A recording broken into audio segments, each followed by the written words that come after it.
Hey, Alan here from RVAcrossAmerica.net, and I'm here again at Saratoga Lake in Saratoga, Wyoming. Got here a couple of weeks ago, and today will be my last full day here at the lake. Tomorrow morning, I start heading west and north towards Ryrie, Idaho, and I came from Casper, so that's been my route. This is a great place as always. Little bit of an issue in the lake, if a little more than a little bit. There's toxic algae in the lake, and I wish that the town would have better signage about it, but that's for the town to wrestle with. There is a website, Department of Environmental Quality, and a little later in this video I'll show you how you can access that site and check all Wyoming lakes, and maybe for all I know all lakes all over the country, but at least all Wyoming lakes for what's going on. And what I know in here is I ran into a researcher at University of Wyoming in Laramie. It's about 70 miles up and over the Snowies. And she indicated that there's a couple of species in here of toxic algae, and they're both nasty. And according to a report, a water sample taken in the middle of July, it's pretty high levels, and they're probably higher now than they were then. So just something you got to be aware of when you're traveling. I'm at 6,800 feet, and I hate to think of this as lower elevation, but I've been going to some higher elevation lakes, and that's something else that I'm going to have for you in the very near future. I'm going to have some great travel video and some great photos of going up into the Snowies, up North Brush Creek Road towards Turpin Lake, or Turpin Reservoir. And you'll also see when I get out there a old logging camp that was designed in the 1900s, early 1900s, for sending what became railroad ties down the river. And they used the river to transport the ties during the spring flood, or the creek as they call it up there. I think it's Turpin Creek.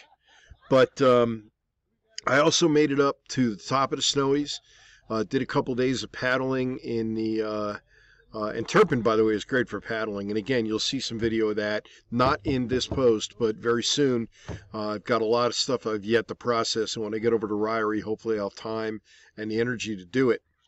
When I got up into the Snowies, I did some paddling in Mirror Lake, and did a little exploring of the lakes right around Mirror, and also Silver Lake, checking the area out, and also, of course, got over to Laramie on the other side. They've got a great co-op natural food store there that has good stuff.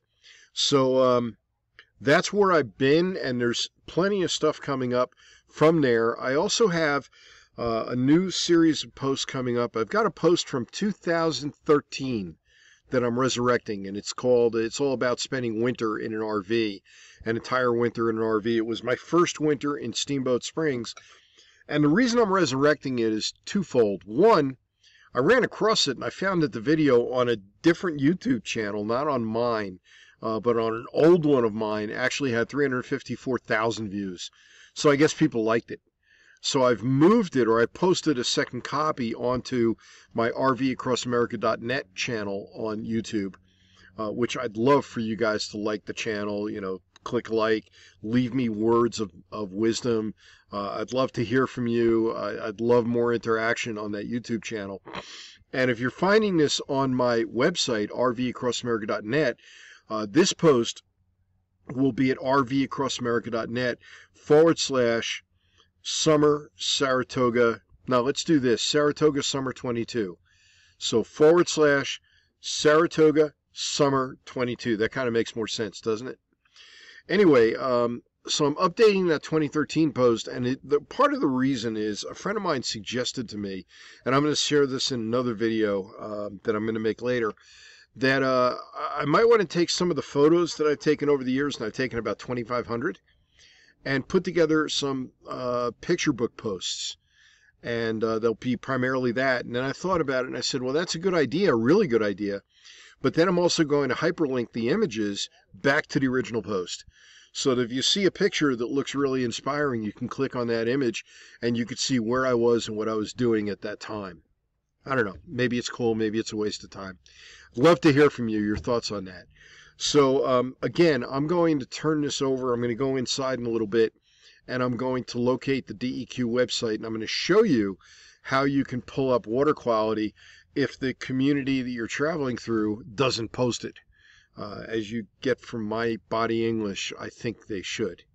Anyway, Alan here, RVAcrossAmerica.net, Saratoga, summer 22. I got that right, didn't I? Anyway, look below, look above. You'll see me post it, and I'll make sure I'm consistent all the way through. And upcoming is the DEQ post. Thank you. So you're looking at the DEQ website, and the actual address for this will be in my post at rvacrossamerica.net/Saratoga Summer 22. And I got here by going to a Google search for Wyoming DEQ and then searched for harmful cyanobacterial blooms. But you can get there directly again by going direct to my page, rvacrossamerica.net/Saratoga Summer 22. And what I've got here is this shows the current toxin advisories for 3 water bodies. As I scroll over them, you'll notice on the map of Wyoming to the right, over here, it'll show which one I'm actually looking at, so I can get an idea of where they are geographically. If I go to current bloom advisories, which apparently from the color scheme seems to be a notch down in critical issues, you'll see here is Saratoga Lake. And I've scrolled right over it, and that simply brings it up. So if I click Saratoga Lake, I can see a photo of the lake. I see who did the managing of it, the Wyoming Fish and Game, when the advisory was issued, the sampling date being July 19, where it was done, which is East Beach, which is down there, and the cyanobacteria density, which is 2.3 million cells per milliliter. I understand from the researcher at the University of Wyoming over in Laramie, when she came here, I've met her twice now. They come here apparently on Fridays to sample the water. Anything over 1 million is of great concern. It would be serious. So 2.3 million animals don't belong in the water. Humans, if they go in the water, need to wash their body off afterwards. And I only wish the town would have the signage up to really show people that there's been a bloom, and that there's been a testing date, and that there's been an advisory issued. All there is here is a generic warning. There also is an indication of which bacteria it is. There's an indication of the total microcystins, which are in micrograms per liter. I'm not sure what the number means, 0.367. That's something I'm sure there's a chart for somewhere along the way. And that's that. That's the DEQ information. And you can see that it's fairly widespread across Wyoming, mostly, I'm sure, lower elevation lakes. You also can see 2021, 2020, 2019 data, and to me the value of that would be to show me the lakes that are problematic so that I know in advance whether or not I want to be there. I'm not worried about being here at Saratoga Lake. I've been, as I mentioned earlier, kayaking in higher elevation lakes, and again, I've got some great video going up and around those lakes. You know, Saratoga's a great town. But right now, the lake's got some issues. So, Alan here, RVAcrossAmerica.net. Thank you. Have a great day. And I got a lot more coming up for you real soon. Take care.